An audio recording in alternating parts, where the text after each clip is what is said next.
because we're 100 days away from opening night in the NBA at the 2025-26 season. Mark, you can go away for a little bit before we get there? Yeah, I'm going to St. Thomas. I'm going to go to Africa. See, we're going to take a little trip here. Get your trips in two. Because we've still got plenty of questions that remain unanswered. And I think that calls for a new edition of Tower of Power.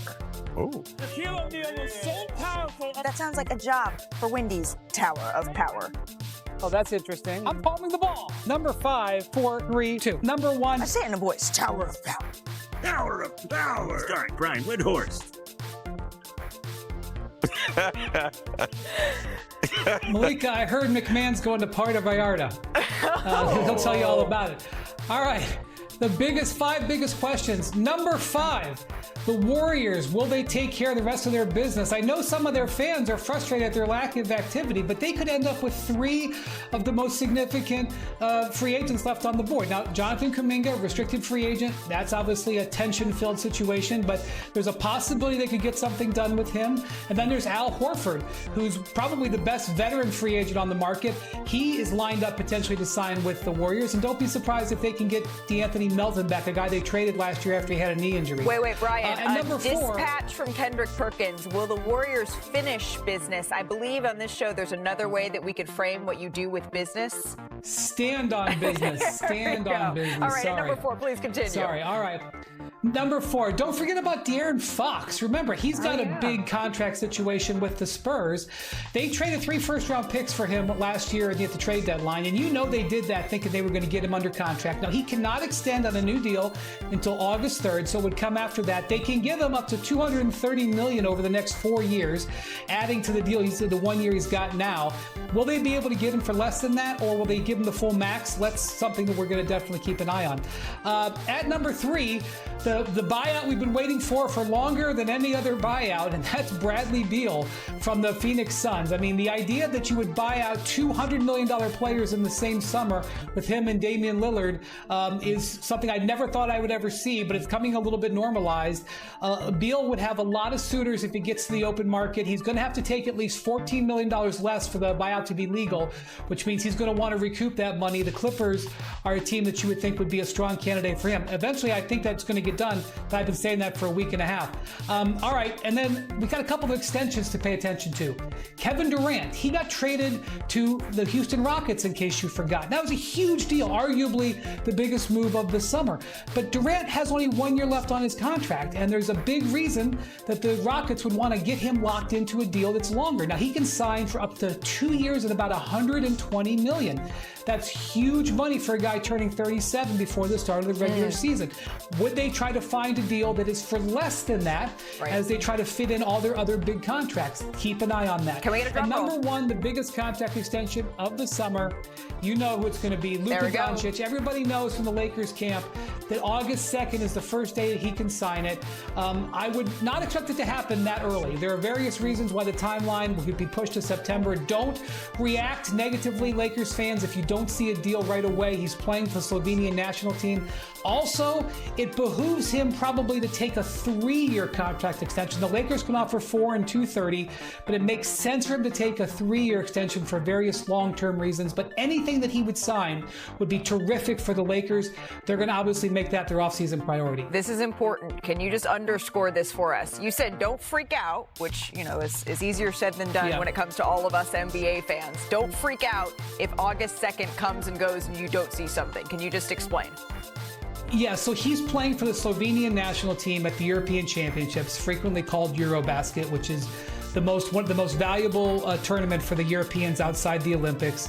And he won the Eurobasket for Slovenia earlier in his career, probably the greatest moment of his career. They played 6 exhibition games leading up to the start on August 27th, and then they could go as late as September 14th, which means he may not be back into the U.S. if the Slovenians get all the way to the end until late September. And, you know, McMahon will tell you that in the past, when he's been playing for the national team, he has not done NBA business, including NBA contracts. So he could certainly pledge his intention to sign with the Lakers, but do not freak out if you do not hear from Luka contractually until September.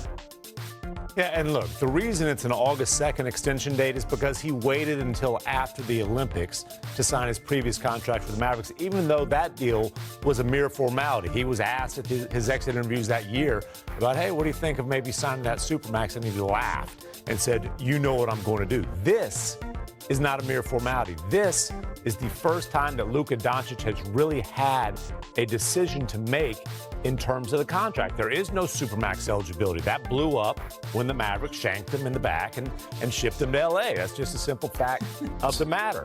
And look. One way to put it. It's the honest way to put it. It's certainly the way that he felt about it. This will be an indication of what kind of faith that Luka Doncic has in that Lakers front office. And again, it's not about when it's signed. If he wants to wait until after Eurobasket, that's fine. But if it's not signed heading into the season, that will loom like a black cloud over the Lakers because this season. Anytime there would be a 3-game losing streak, it already would be the lead of our show or SportsCenter, but it would come under even more scrutiny if it's, well, what is this going to mean for Luka's future, Mark? Yeah, no, I was around when KD was going through that every day. Which time?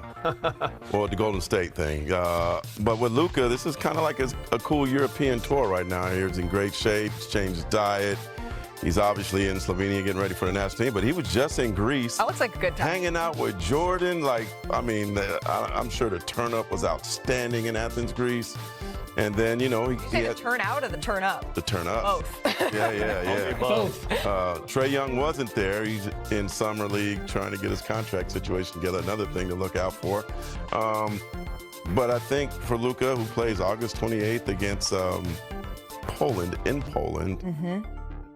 this is a summer where I think it's going to set the tone for the rest of his career. Can you say a little bit more about that, Tim, in terms of this is the first real contract decision that Luka's had to make in his career so far? Right. So, look, coming off of his rookie deal, like guys sign rookie extensions. Do you want to take a Supermax or do you want to take a qualifying offer or, go into restricted free agency? That's not a difficult decision. Now, there was a time in Dallas specifically, especially coming off that season when they had a tank to keep the top 10 protected pick, when you felt like, could this reach a danger zone? But it didn't. They made several moves. The chemistry clicked with Kyrie. They went to the finals, and Luka couldn't wait to sign the Supermax contract this summer. Obviously, circumstances changed drastically, but hey, the Lakers are, they're trying to make it his team, but he did not grow up with this franchise. Again, they don't have the massive financial advantages of saying, hey, we can pay you hundreds of millions, 9 figures more than anybody else. So this will be the first time in Luka's career where it wasn't really an obvious foregone decision. conclusion. But is he a saint in all this? I know you said the Mavericks stabbed him in the back, but does he have to be accountable for anything that led to the trade? I think he has to be accountable for 34-10-9 and taking a team to the finals the months before. But that's not what I asked. Is he a saint? No, of course not. Yeah. No, Luka's conditioning has been a problem throughout the course of his career. He's clearly doing something about that this summer. The Revenge Bod tour is on. There's no question about that. Look, Luka's not a saint, but again, the man took him to the finals months before. But forget that. That business is done. Let's focus on the business that Luka has in front of him this summer. I don't think it's time to litigate sainthood, but it is time to litigate a contract here for Luka Doncic. And the Lakers clearly want him to be their next face of a franchise. And by the way, nobody is saying